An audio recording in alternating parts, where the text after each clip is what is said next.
How to get help if you're locked out of a thrifty rental car. Hi everyone, I'm here to assist you today. Without any delay, let's jump right in. As it's written in the Thrifty Rentals page, for Thrifty Emergency Roadside Service.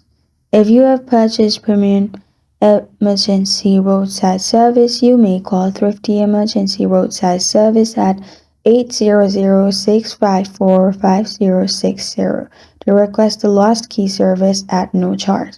And if you have not purchased premium emergency road service, you may use your own auto club to get new keys made for the vehicle or call Thrifty Emergency Roadside Services at the same number, which is 800-654-5060 to request service for a fee.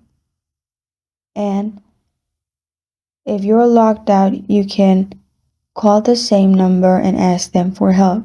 But if the help arrives, it may cost you some money.